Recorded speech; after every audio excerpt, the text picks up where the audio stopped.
This is a story about a fresh start.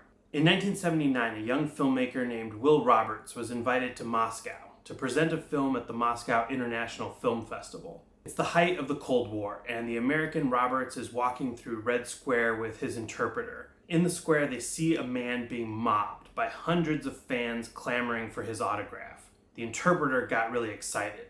He exclaimed, "That's Dean Reed." And Will Roberts said, "Dean Reed? Who's Dean Reed?" The interpreter was shocked. "Who's Dean Reed?" he said. "He's the most famous American in the whole world." This is how Will Roberts first heard of the man he would end up making a cult classic documentary about in 1985 called American Rebel: The Dean Reed Story. Dean Reed was indeed American. He was born in Denver, Colorado in 1938, and he was indeed very famous throughout the world. He just wasn't famous in America. He had left Colorado to move to Hollywood when he was 19 years old to try to make it in show business. And he did make it, but he made it miles from home. This is part one in my new series, all about artists who became successful outside of their home countries. To make sure you get the whole series, please consider becoming a paid subscriber on my Substack. In 1956, Dean Cyril Reed was the epitome of the all-American teenager. He was a star athlete in high school, he was good-looking, and he loved rock and roll. He was such a star athlete in high school that he had just made his local paper for making a very unusual bet. As a track star at Wheat Ridge High School in Colorado, he bet another student 25 cents that he could beat a mule named Speedy in a race. They apparently raced for 2 days, going 110 miles, and Dean beat Speedy by 3 minutes. It was an early indication that Dean Reed was something special, or that Dean Reed was someone good at doing stunts to get attention, depending on your opinion of the man that he became. Maybe both. It was amazing that Dean even found the time to do this race, since he was also in choir, in a cappella, the student council, something called Boys Club, and a number of other extracurricular activities. And of course, he was always singing and playing guitar, something he had been doing since he was 12 years old. The next year, when he went to college at the University of Colorado at Boulder to study meteorology, he stayed busy.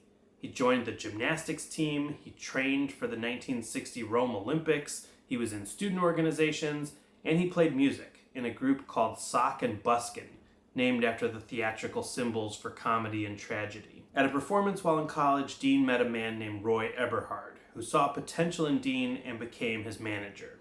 Dean didn't have a lot of money. He had grown up in Wheat Ridge on a chicken farm, and according to his mother, the house for the chickens was bigger than the house for the humans. So Roy bought him clothes, paid for singing lessons, and then he convinced him to move to Hollywood. Now there is a legend, told by Dean himself, that when he was on his way to Hollywood, he stopped in Arizona and picked up a hitchhiker. And when the hitchhiker saw his guitar, he asked him if he was a musician and gave him his card, and surprise, the hitchhiker was an executive at Capitol Records. But according to Roy Eberhard's daughter, it was Roy's connections that got Dean the meeting with Capitol. But however it happened, Dean did end up signing a multi-record deal with Capitol Records, and he dumped Roy as his manager. Capitol saw Dean as their next teen idol, in the vein of Paul Anka or Fabian, but his music failed to make much of an impact. His highest charting single, the song The Search, went to number 96 on the Billboard charts. The skyways, on the byways, I search for you.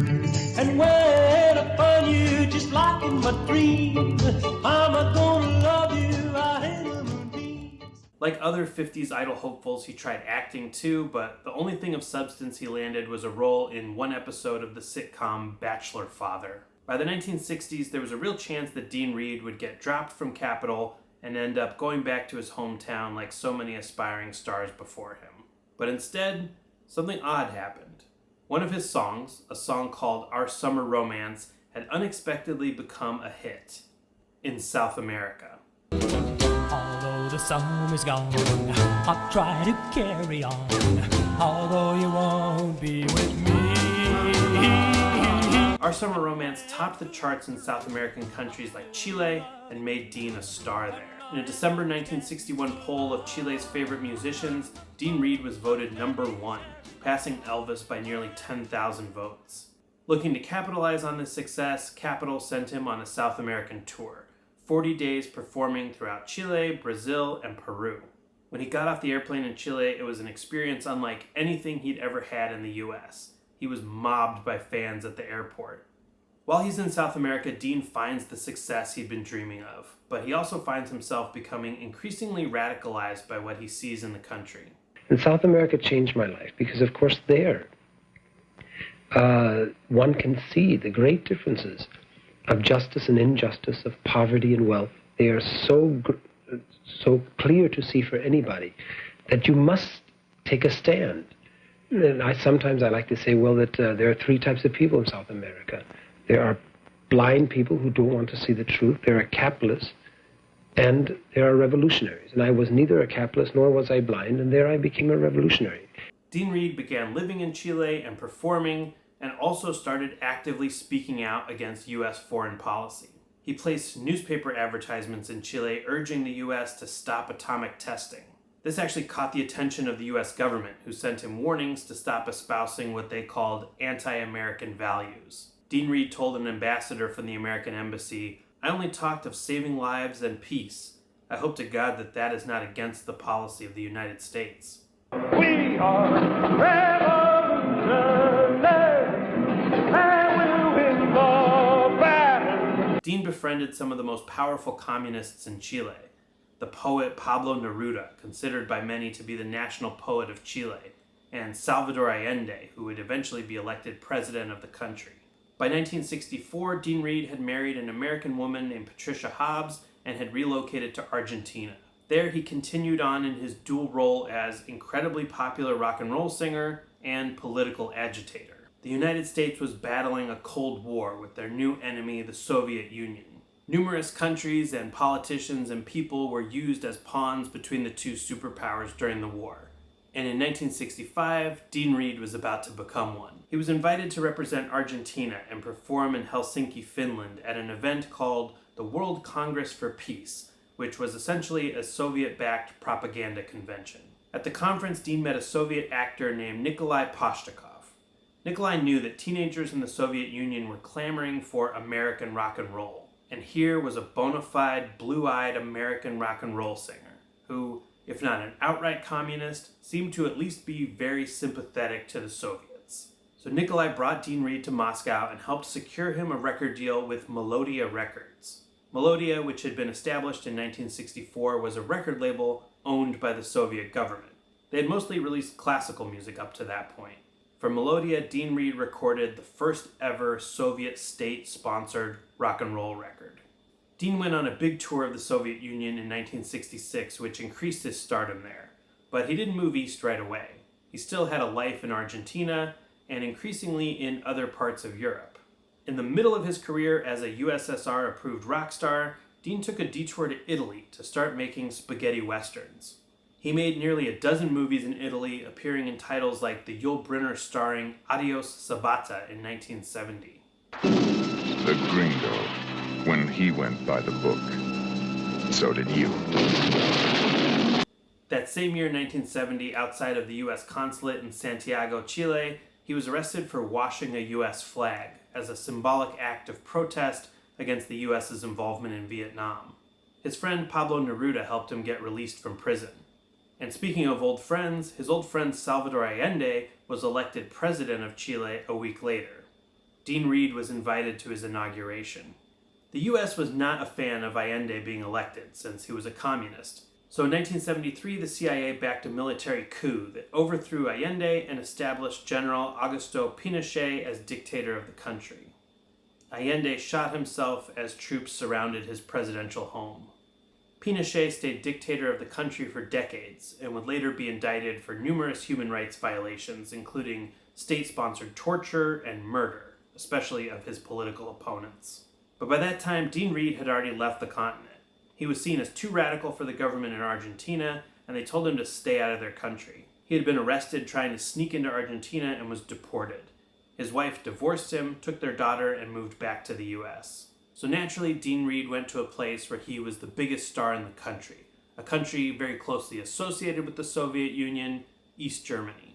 By the early 1970s, Dean Reed was living in East Berlin, undoubtedly the biggest rock star in the communist world. He was accosted by fans everywhere he went. Teenage girls screamed for him like he was Elvis or one of the Beatles. All of his concerts sold out, his records were in every home, and he starred in some of the most popular East German films of the 70s. According to one friend, Dean confided in him how much he loved his stardom. Fame, he said, I need it.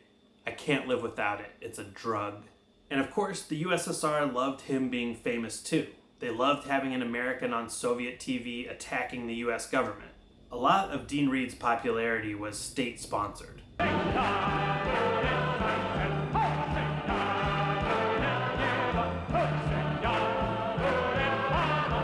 They told his fans that he wasn't allowed in the US because of his views and that his records were banned there.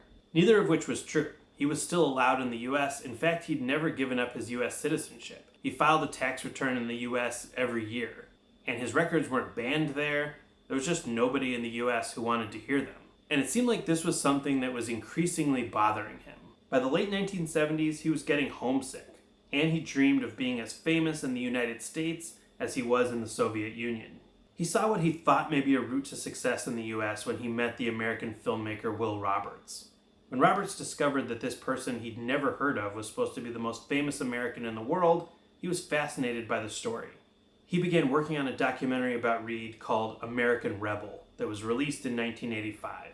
To attend a screening of the documentary, Dean Reed returned to Denver for the first time in 25 years. The film was not particularly successful with critics or audiences, but being back home made Reed more determined than ever to become a star in the US. He took on a new manager, his first since Roy Eberhard, a woman from his hometown of Wheat Ridge named Dixie Schneebly, who he tasked with breaking him in America. In April of 1986, Dean got a chance at nationwide exposure when he was interviewed for the TV show 60 Minutes. His segment was entitled The Defector.